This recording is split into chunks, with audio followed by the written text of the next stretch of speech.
Bien, ahora sí, bienvenidos a nuestro plenario online de Xochitran, ¿ya? En que vamos a hablar de la crisis del COVID y su impacto en el sistema de transporte. El seminario va a consistir en una presentación breve de Alejandro Tirattini y posteriormente vamos a tener una conversación. Para eso les pido que levanten la mano, o no levanten la mano, pero escriban en el chat que cuando quieran hablar y yo les voy dando la palabra o Alejandro les va dando la palabra. ¿Les parece? Eh, Sin más preámbulo, le doy a Alejandro el piso para que él pueda presentar la motivación de este seminario. Alejandro. Sí, eso. Les voy a compartir pantalla ahora. Share. Ahí deberían estar viendo mi pantalla. Sí. Ya, perfecto. Entonces, como decía Ricardo, lo que voy a hacer es dar unas diapositivas en corto para hacer una motivación de la discusión y después vamos a pasar inmediatamente a la discusión. Entonces, aquí estamos los socios de Xochitran, más mis estudiantes de transporte público que vienen como invitados también a esta sesión. Sean todos bienvenidos. El tema en específico es la pandemia y el transporte público, y estamos probando este formato como directorio para después hacer nuevos foros como este en otros temas que nos atañen en el sistema de transporte. Va a ser logística, planificación urbana, etc. Entonces, ¿qué es lo que sabemos? La primera semana de medidas, que fue la semana del 16 de marzo, o sea, post suspensión de clases, y cuando en muchos rubros se pasa a hacer teletrabajo, estas son las cifras de acuerdo a datos oficiales publicados por el Ministerio de Transporte y reportados en la prensa.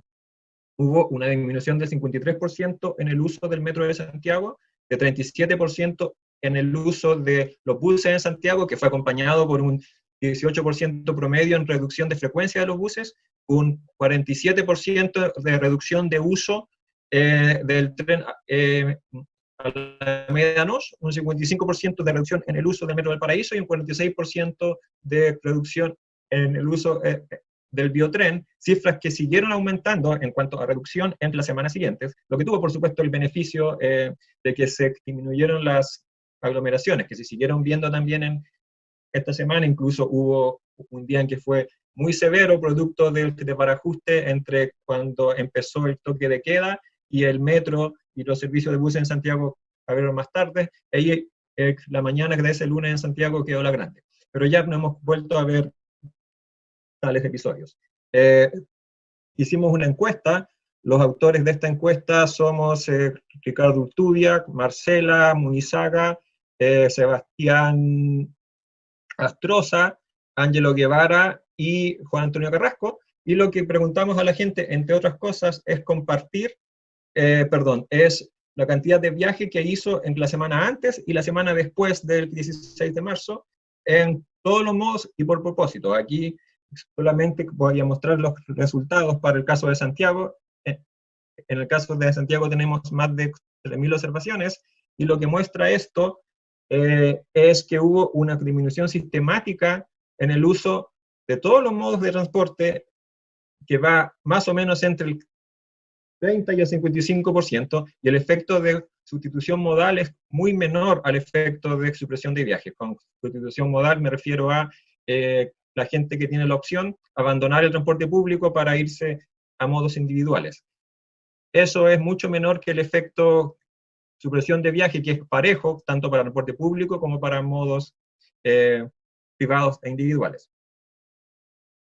Entre medio también Google publicó estos Community Mobility Reports que ustedes pueden bajar, y hay para distintos países, entre ellos Chile. Al informe de Chile, lo que ellos reportan es la baja en actividades que existe de acuerdo al hackeo que ellos hacen de los celulares de la gente. Y lo que ellos reportan, en el caso de Chile, en el último domingo de marzo, a esa fecha había una reducción del 73% de visitas a centros comerciales, parques, museos, etcétera, un 55% a supermercados y farmacias, un 72% de reducción a parques, un 64% menos de acceso a estaciones de transporte público, un 42% menos de acceso a lugares de trabajo y un 24% de aumento en la actividad residencial.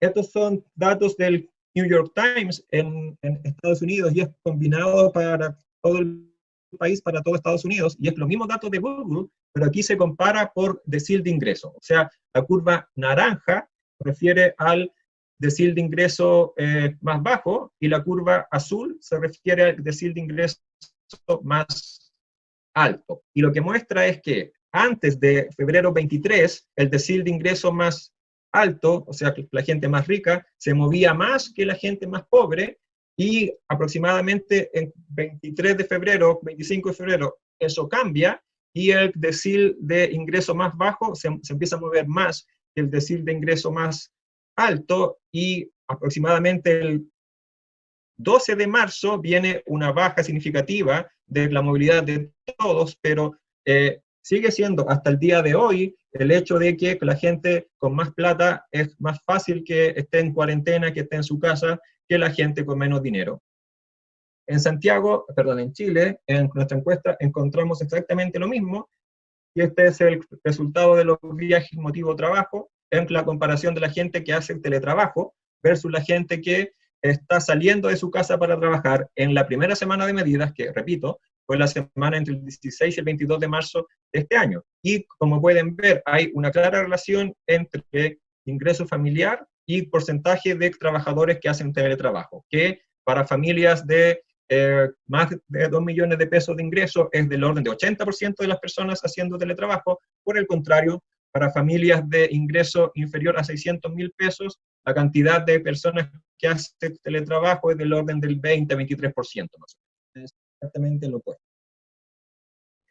Por el lado de salud, que es también una gran preocupación, si hablamos de transporte público, de los usuarios y de los trabajadores en particular, ya hay confirmados por coronavirus en Chile. Esta es una noticia del 29 de marzo, dice: Subus confirma primer caso de conductor contagiado de coronavirus.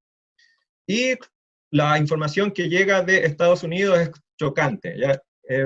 Esta es información publicada ayer, y en Nueva York, donde se descontroló la situación de coronavirus en cuanto a contagiados y muertos, la noticia es que en 2 semanas han muerto 41 trabajadores del transporte público, de buses y trenes. Hay 6.000 que están o infectados o en cuarentena, de un total de 71.000. Esto es chocante, y por supuesto aquí estamos viendo esto con algunas semanas de anticipación, y es el momento ahora de tomar medidas para no llegar a este extremo. Entonces, sin más, tengo algunas preguntas para motivar la discusión.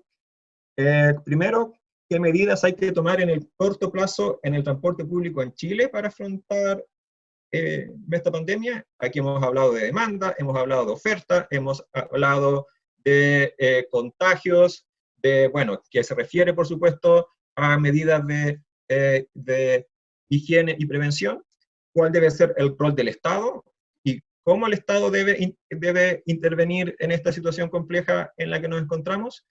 En el caso chileno, ¿cuáles son las diferencias y similitudes en los problemas del transporte público en Santiago versus el resto del país? Y cuáles son los efectos a largo plazo, o sea, ya viendo en algunos meses, o no sabemos cuándo, cuando se superen los efectos más duros de la pandemia.